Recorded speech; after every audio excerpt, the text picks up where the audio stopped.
आदेश आदेश। गीता ज्ञान का भाग 77वां, अध्याय 4, श्लोक संख्या 30, 31 और 32। ज्ञान की बात करके अपान वायु और प्राण वायु के द्वारा अन्य तरीके से, जैसे ज्ञान के मार्ग से, ध्यान के मार्ग से, कर्म के मार्ग से, दान के मार्ग से, अभ्यास के मार्ग से सम्मिलित होकर ब्रह्म तत्वों को हम पा सकते हैं। यहाँ तक बताया कि ये सब मार्ग मूलतः परमात्मा की प्राप्ति या ब्रह्म तत्वों को पाने के मार्ग ही है। रास्ते सबके अलग अलग है, मगर मंजिल तो एक ही है, ये समझना जरूरी है। ब्रह्म तत्व पाना, प्रभुमय होना, यही एक लक्ष्य होना चाहिए। और आगे इसी श्रृंखला में बहुत अच्छी तरह से समझाते हुए 30वें श्लोक में बोलते हैं, कुछ मनुष्य भोजन को कम करके प्राणवायु और अपान वायु में भी ही हवन किया करते हैं। ये सब भी यज्ञ करने वाले को और यज्ञ का अर्थ जानने का कारण सभी पाप कर्मों से मुक्त हो जाते हैं। यहाँ तक बताया 30वें श्लोक में कुछ, हे कुरुश्रेष्ठ अर्जुन, यज्ञों में फलरूपी अमृत को चख कर यह सभी योगी सनातन परब्रह्म परमात्मा को प्राप्त होते हैं, और यज्ञ को न करने वाले मनुष्य तो इस जीवन भी सुखपूर्वक नहीं जीते, और फिर अगले जीवन में भी इनको सुख कैसे प्राप्त हो सकता है। 25वें श्लोक में बोलते हैं, इसी प्रकार और भी अनेक प्रकार से यज्ञ वेदों की वाणी में विस्तार से कहे गए। इस तरह उन सब कर्मों को उत्पन्न होने वाले जानकर तू कर्म बंधन से मुक्त हो जाएगा। प्राण का स्थान हृदय है, अपान का स्थान गुदा है।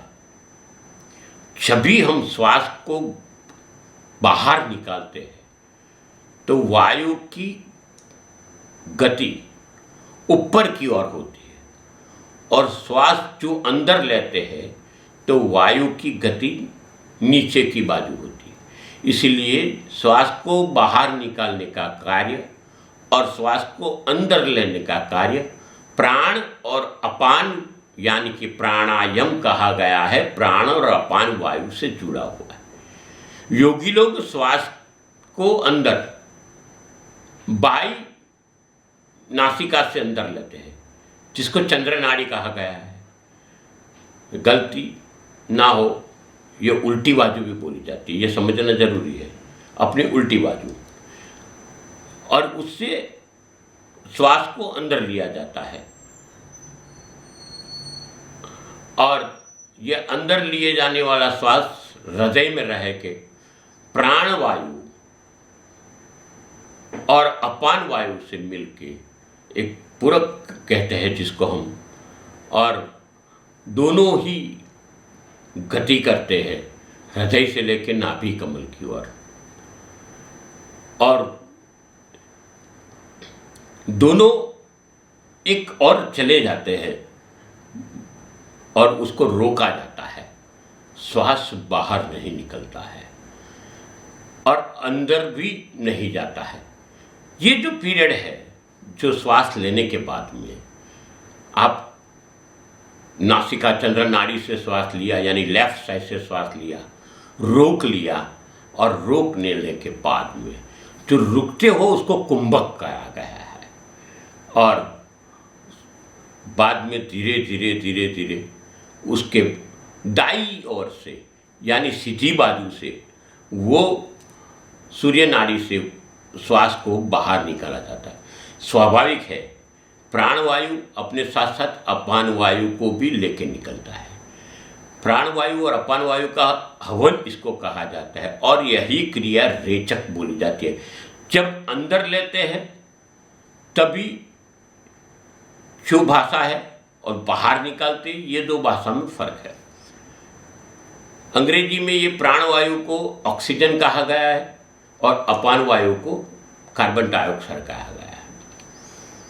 पहले पूरक करते हैं हम लोग, जब श्वास अंदर खींचते तो वो पूरक हो जाता है, इसके बाद में उसको रोकते हैं तो कुंभक होता है, और आखिरी में जब श्वास छोड़ते हैं तब रेचक हो जाता है।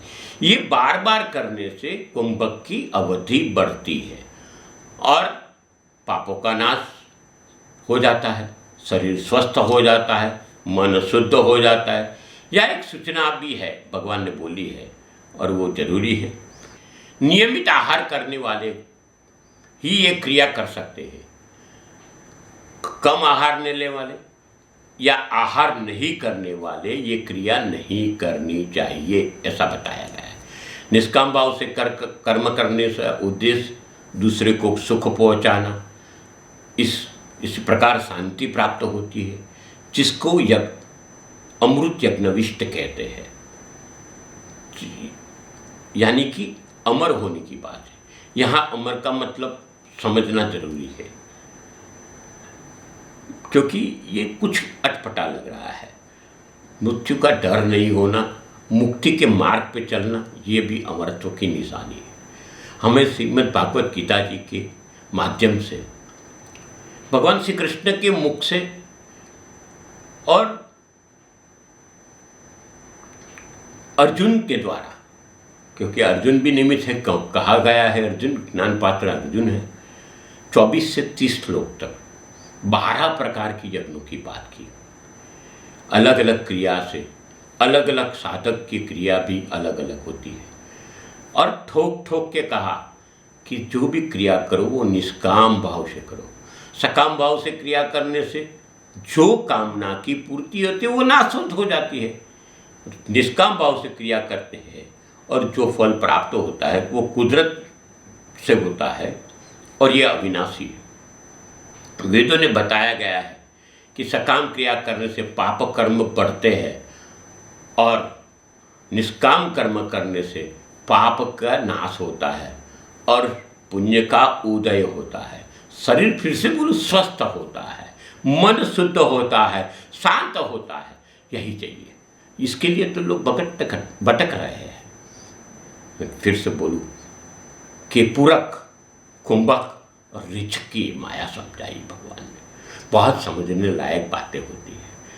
बस आप इस चैनल को सब्सक्राइब करिए, इस वीडियो को लाइक करिए, लोगों तक पहुंचाइए, क्योंकि ये सनातन की बातें हैं, ना मेरी ना आपकी, हमारी प्रकृति संस्कृति से जुड़ी हुई बातें हैं। बस भगवान श्री कृष्ण को, गुरु गोरक्षनाथ जी को प्रार्थना करता हूँ कि आप सबके जीवन में धन्यता बनी रहे, आप सब स्वस्थ रहो और मस्त रहो। अस्तु, शुभम भवतु।